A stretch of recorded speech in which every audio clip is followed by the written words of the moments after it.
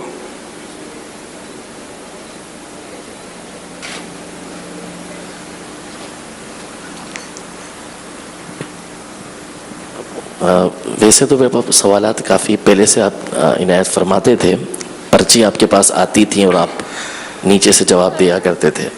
یہ تو یہاں کی بات کر رہے ہیں آپ؟ جی نہیں، پہلے بھی آپ کافی پہلے سے دیتے تھے. پھر اس کے بعد نیچے مسجد میں مجھے یاد ہے رمضان مبارک کے مہینے کے اندر باقاعدہ پھر یہ سلسلہ شروع ہوا تھا کہ پرچیہ اسلامی بھائی پڑھ کے آپ سے سوال کرتے تھے، اور یہ غالباً 2003-04 کے درمیان. نہیں پرچیاں آتی تھی، یہ تو بات ہے 90. سب سے پہلے تو سبز مسجد صرافہ بازار میں، جب ہاں نہیں سبز مسجد، ہری مسجد ایک اور ہے جو بھیم پورے کی طرف ہے، وہ سبز مسجد جب شاید نگران شورا بھی پتہ نہیں پیدا نہ ہوئے ہوں، میں تب کی بات کر رہا ہوں.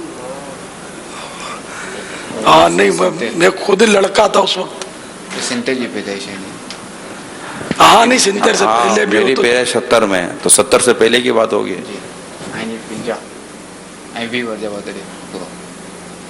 داڑھی تو نکل آئی تھی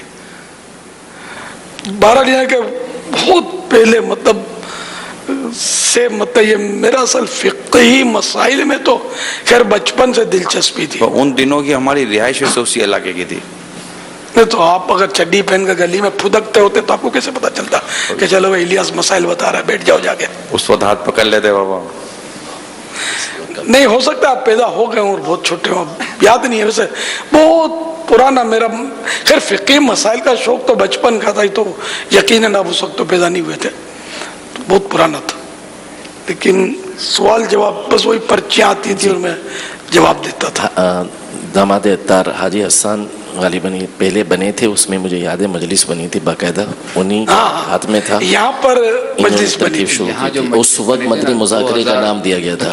2000 کے آس پاس آپ کی خرم بھائی کی اور نور المصطفیٰ اور ذمہ دار حسان بھائی تھے. حسان بھائی نگران تھے. جی تو ویسے یہاں تو میں جو دیکھ رہا ہوں وہ تو 94 سے یہاں فیضان مدینہ میں تر. جس نے جب آنکھ کھولی تو دیکھا کہ یہ مسئلے بیان کر رہا ہے. آپ بتا دینا کہ آپ کب سے کر رہے ہیں. مجھے عمر یاد نہیں ہے، میں نے عرض کیا نا کہ میری جوانی تھی تب سے میں دے رہا ہوں. شوق بچپن سے تھا مسائل کا. سب سے پہلے جب میں ہمارے محلے میں مولانا مجیب الرحمان ہوتے تھے، امام صاحب بہت سادے سیدھے شریف آدمی تھے، تو وہ روز ایک مسئلہ بتاتے تھے عشاء کی نماز کے بعد. تو پھر لوگ ان کو مسئلے پوچھتے تھے. میں تو بہت چھوٹا تھا، اس کا سچکا پڑتا نہیں تھا. ایک بار انہوں نے بس ان کو کسی نے مسئلہ پوچھا، یہ شاید دوپہر کا وقت تھا، ظہر کے بعد کا. تو میرے بڑے بھائی اور ہم دونوں نماز کے لے جاتے تھے دو گلی میں، بادامی مسجد کے یہ امام تھے. تو انہوں نے بہار شریعت منگوائی. اب میں نے بہار شریعت کا نام بھی نہیں سنا تھا، تو ایک کتاب آئی جس پر لکھا تھا بہار شریعت، اور اس پہ کچھ ڈیزائننگ تھی بنی ہوئی. تو بہار شریعت انہوں نے کھول کر کیا مسئلہ تھا، کیا سمجھایا، کیا سمجھا، کچھ پلے نہیں پڑا. اس پہ جگہ جگہ لفظ مسئلہ لکھا ہوا تھا. تو میرے منہ میں پانی آ رہا تھا. مسئلہ یعنی مجھے ایک بس شوق مسئلہ، یہ کتاب. اب میں غریب رہا، واقعہ یہ نا کہ ہم تو غربت پہ تھے نا، میں غریب. پھر مجھے یہ بھی سمجھ نہیں آیا کہ کتاب ملے کیسے، کہاں سے ملے، مجھے کون دے، میں کہاں سے لوں، پیسے کون دے. اور شروع سے کسی سے مانگنے کی عادت تو تھی نہیں. میں بہت شرمیلا تھا، اتنا شرمیلا تھا کہ میرے کو 1 پیسہ خرچے ملتی تھی. بہت چھوٹا تھا جب 1 پیسہ. اگر 1 پیسہ مجھے کہیں اور سے حاصل ہو جائے نا کبھی کوئی اتفاق سے تو میں اپنی ماں سے نہیں لیتا تھا، نہیں مجھے مل گیا، سمجھے. اور جھوٹ بولتے ہوئے ڈر لگتا تھا، گالی دیتے ہوئے ڈر لگتا تھا، اور اللہ مارے، وہ بچوں کا ہوتا ہے نا. تو اس طرح تو وہ کتاب بس میرے اس ذہن میں بیٹھ گئی، بہار شریعت.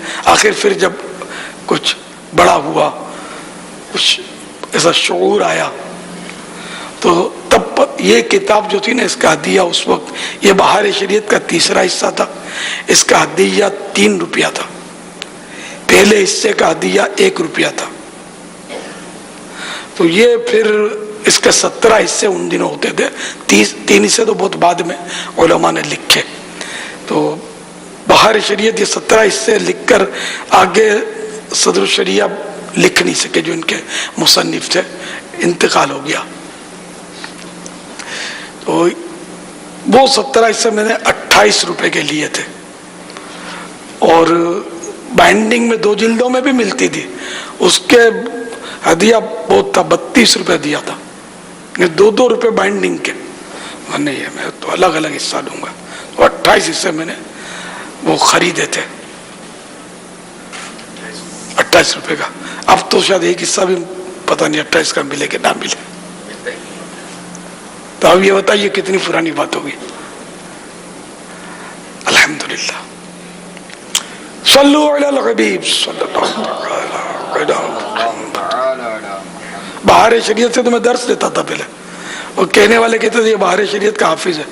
مبالغہ، ایسا نہیں تھا، مطلب کہ اس کو مسئلے بہت یاد ہے، پٹاپٹ مسئلے بتاتا ہے. الحمدللہ.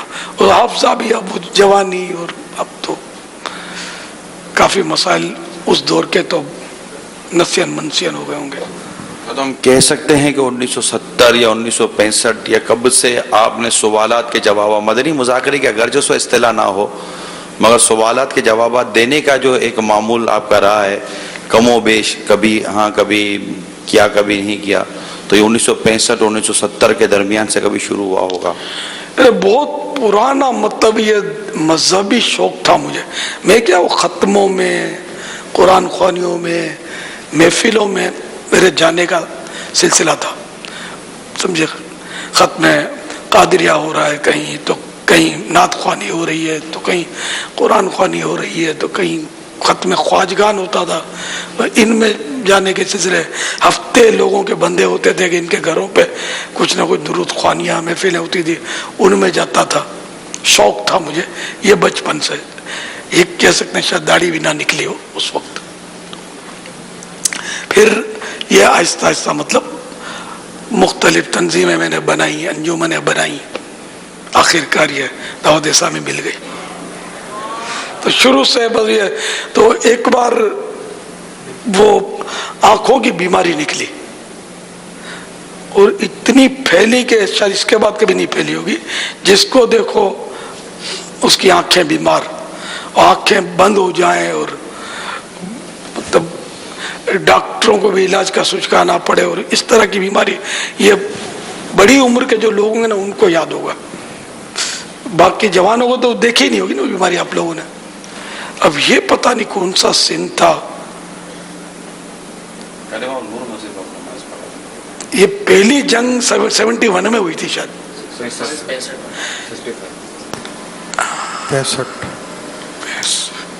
65 کا واقعہ ہے، یا اس کے بعد دوسری کب ہوئی تھی؟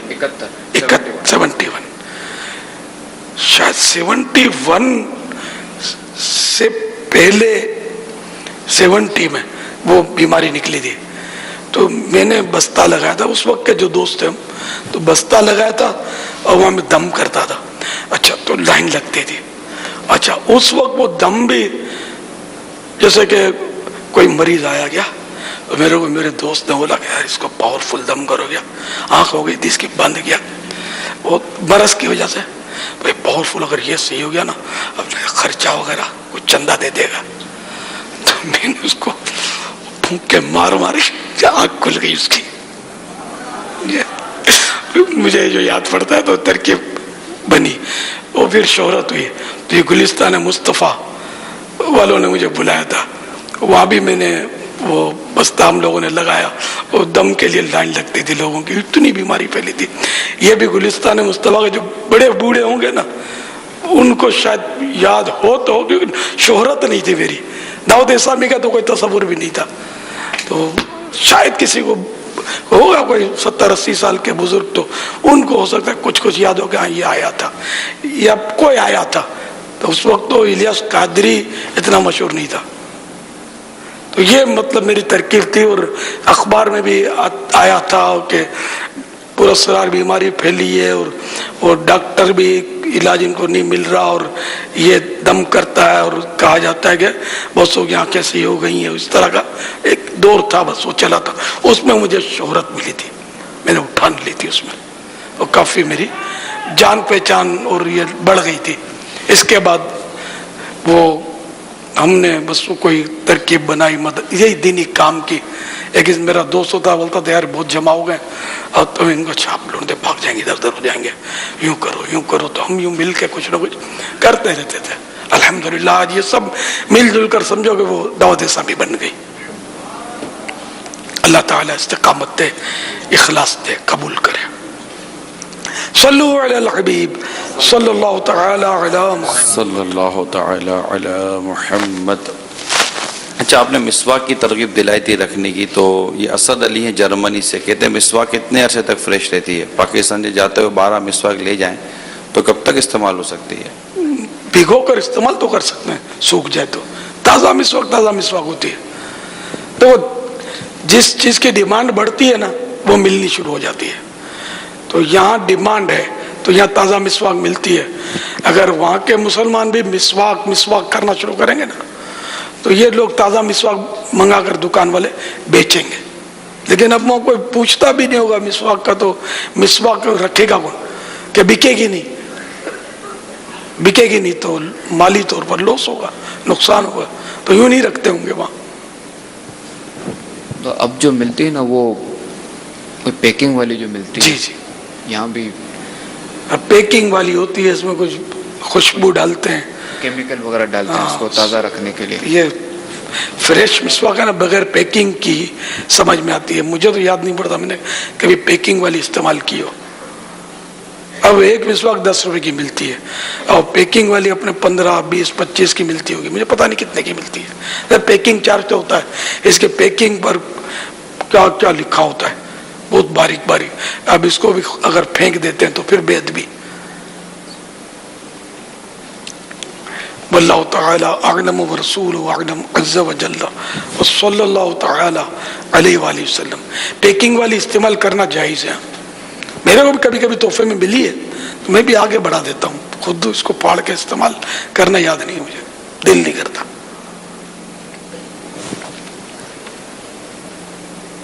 اسلامی بہن کا سوال ہے، اگر کسی بچے کو گود لیا ہو تو کیا جوان ہونے پر اسے جائیداد سے حصہ دیا جائے گا؟